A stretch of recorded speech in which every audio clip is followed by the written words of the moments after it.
I'm Ned Jerry. From Papyrus, this is NASCAR Racing. If you're a stock car racing fan, you'll truly appreciate the attention to detail that Papyrus has put forth in NASCAR Racing.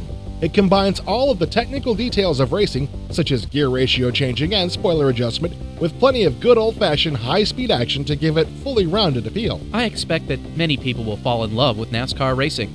However, some gamers may be disappointed that they will need to put in several hours of practice to be competitive at full realism. I doubt that anyone will argue that NASCAR racing is a considerable challenge. However, I also think that most people will find it's worth it.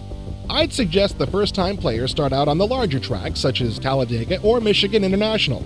The banking is higher and the curves are nowhere near as sharp, so it's easier to keep your race car on the track. You may also want to familiarize yourself with the NASCAR Winston Cup Series. Viewing parts of the races that the big guys run may give you pointers on how to set up your car and what driving lines may be the most productive.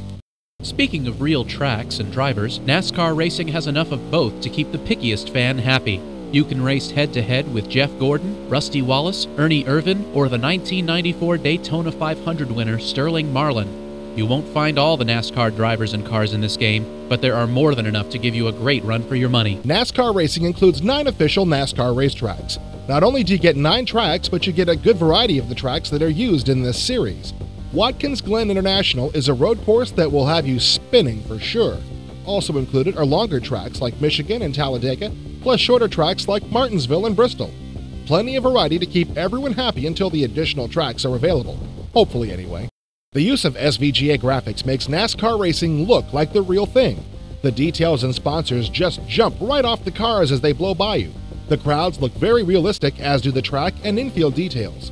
But the most impressive sights are the car crash sequences. Lord knows that most people will find themselves in hundreds of different melees. Too true. I have never seen crashes look as beautiful as they do in NASCAR.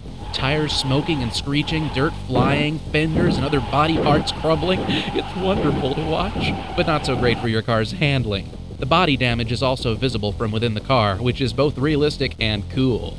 The view from inside the car is true to life. You also have every gauge the NASCAR drivers have, plus a speedometer.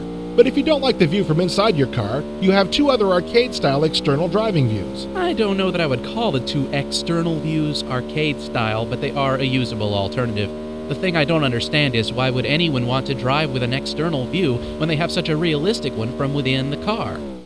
NASCAR Racing offers plenty of rules that, when turned on, keep even the wildest drivers at bay. For example, the pit roads have a speed limit of 55 miles per hour. If you exceed that, you'll be issued a stop-and-go penalty for 5 seconds. In other words, you have to enter the pits one more time and stop in your stall for a 5-second penalty, then you may go on your merry little way. Another easy way to get penalized is to pass cars under caution. It isn't allowed in the real NASCAR series, and they don't like it in NASCAR Racing either. Cheaters never win, and the officials will make sure of it. One aspect of NASCAR racing that I don't like is the way races begin. As soon as you click on the Start Race button, you're out on the track with the rest of the cars starting from a dead stop. Real races start with cars already traveling at a good speed. I can't say that's such a bad thing. Besides, it would be quite difficult to start in the pits and keep in formation while gaining speed back to get the green flag. Given how easy it is to smack into other cars, at least you get to get into the race without bagging up your car. Handling varies over time in a very realistic fashion. Over the course of a full-length race, your car develops an under- or oversteer problem.